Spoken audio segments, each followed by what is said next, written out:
Avant de commencer, je te conseille de regarder la vidéo Comment simplifier une fraction avec critères de divisibilité ou table de multiplication. Je te mets le lien en haut à droite. Tu te souviens de mon problème avec 10 œufs sur 12? Là, les poules de ma mère doivent pondre 180 œufs, sauf qu'elles n'en ont pondu que 120. Et donc ma mère voudrait savoir quelle proportion ça représente, 120 sur 80, mais avec des chiffres plus simples. T'as une idée? Si tu souhaites simplifier, ou on dit aussi réduire, la fraction 120 sur 180, cela revient à trouver la fraction la plus simplifiée, la fraction qui s'écrit avec des chiffres plus petits et qui s'appelle la fraction irréductible. Effectivement, dans l'autre vidéo, tu pouvais utiliser les critères de divisibilité pour arriver à la fraction irréductible. Mais les nombres étaient plus petits, 10 douzièmes. Ici, étant donné que tu as des nombres plus importants, tu devras chercher plus de diviseurs communs, tu auras donc plus de fractions égales, donc ça sera plus long. Et dans l'autre vidéo, tu pouvais également utiliser la méthode des tables de multiplication. Mais là, tu ne pourras pas puisque 120 et 180 ne figurent dans aucune table. Mais bonne nouvelle, j'ai une autre méthode qui peut t'aider. La méthode avec les nombres premiers. Si tu ne sais pas ce qu'est un nombre premier, tu peux aller voir la vidéo C'est quoi un nombre premier? Ici, je vais t'expliquer comment les utiliser. Il en existe beaucoup, mais si tu connais les 6 premiers dans l'ordre, 2, 3, 5, 7, 11 et 13, cela te sera très utile. La méthode avec les nombres premiers, c'est un peu un mix des deux autres méthodes. En effet, la première étape ressemble à la méthode des critères de divisibilité car tu dois diviser le nombre de départ, le nombre que tu souhaites simplifier. Mais tu le divises cette fois-ci par des nombres premiers. Et le principe est un peu comme celui des poupées russes. Tu sais, les boîtes en forme de poupées qui se mettent les unes dans les autres. Donc, tu vas essayer de voir quel nombre premier et combien de fois tu vas les utiliser pour diviser le nombre de départ. Pour cela, tu vas commencer à diviser par le plus petit nombre premier, c'est-à-dire 2. Tu continues à diviser avec ce même nombre premier tant que le résultat de la division est un nombre entier. Dès que le résultat de la division risque d'avoir une virgule, tu prends alors le nombre premier suivant, et ainsi de suite, les poupées russes. Et tu ne t'arrêtes que lorsque le résultat de la division est 1. Pas de panique, tu vas comprendre avec ton exemple de 10 douzièmes. Tu prends 10, tu le divises par le plus petit nombre premier, 2. Cela te donne 5. 10 divisé par 2 égale 5. Le résultat est un entier. C'est bon, donc tu continues en gardant le même nombre premier, c'est-à-dire 2. 5 divisé par 2, cela te donne un résultat à virgule. Donc tu dois prendre le nombre premier suivant, qui est 3. 5 divisé par 3 te donne aussi un résultat à virgule. Donc tu passes au nombre premier suivant, qui est 5. 5 divisé par 5 donne 1. Cela fonctionne, mais tu dois t'arrêter car tu as obtenu 1. Tu fais la même chose avec 12. 12 divisé par 2 te donne 6. Tu continues. 6 divisé par 2 te donne 3. 3 divisé par 2 te donne un nombre à virgule. Donc tu prends le nombre premier qui suit, qui est 3. 3 divisé par 3 te donne 1. Tu t'arrêtes. Ça, c'est la première étape.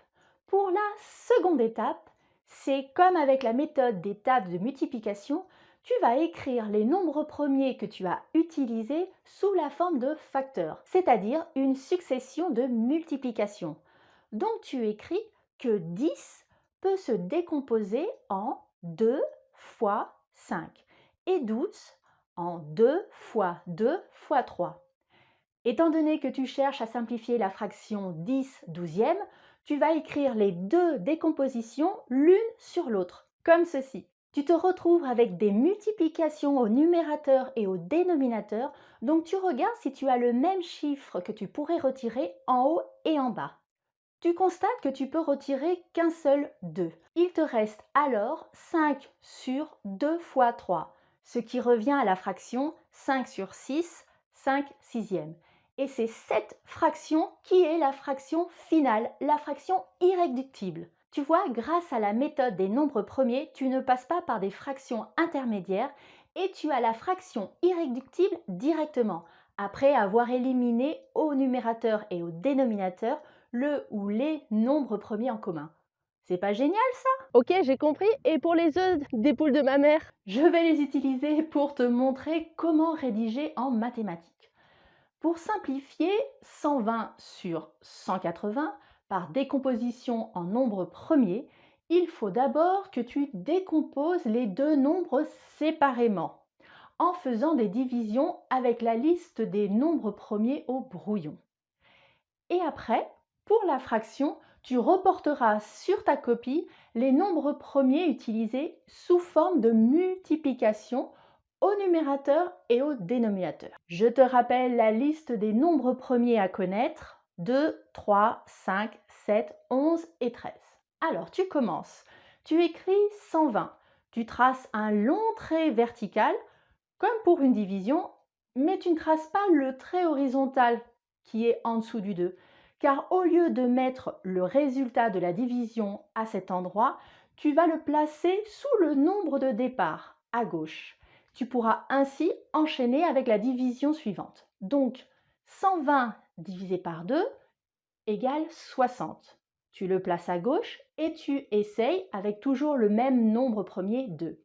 60 divisé par 2 égale 30. Cela tombe juste, donc tu enchaînes. 30 divisé par 2 égale 15. 15 divisé par 2, tu vois que tu vas obtenir un nombre à virgule. C'est comme si tu ne pouvais pas mettre les 15 œufs dans des boîtes de 2. Il faut que tu passes à la boîte supérieure. Donc tu essayes avec 3. 15 divisé par 3 égale 5. 5 divisé par 3, cela ne tombe pas juste, donc tu passes au format supérieur, c'est-à-dire 5. Et là, tu as 5 d'un côté et 5 de l'autre. Comme tu as le même chiffre à gauche et à droite, tu t'arrêtes. Car si tu fais 5 divisé par 5, cela te donne 1. Donc, tu as fini de décomposer 120. Tu fais la même chose pour 180. 180 divisé par 2 te donne 90. Divisé par 2, 45. Tu ne peux pas diviser par 2, tu passes à 3. 45 divisé par 3 te donne 15. 15 divisé par 3 te donne 5. 5 ne peut pas être divisé par 3, donc tu passes à 5. 5 divisé par 5, ça te donne 1, tu arrêtes. Et enfin, tu reportes tous les nombres premiers qui sont à droite de chaque colonne sur la fraction, ce qui te donne 120 sur 180 est égal à 2 fois 2 fois 2 fois 3 fois 5 sur 2 fois 2 fois 3 fois 3 fois 5. Tu réduis en haut, en bas, tu retires les boîtes en commun 2, 3 et 5 et tu obtiens au final la fraction irréductible 2 sur 3, 2 tiers. Donc tu peux dire à ta maman que la fraction 120 sur 180 est égale à la fraction 2 sur 3, la même proportion. Va sur le site Math et Comprend et tu trouveras plus d'exemples et plus de vidéos.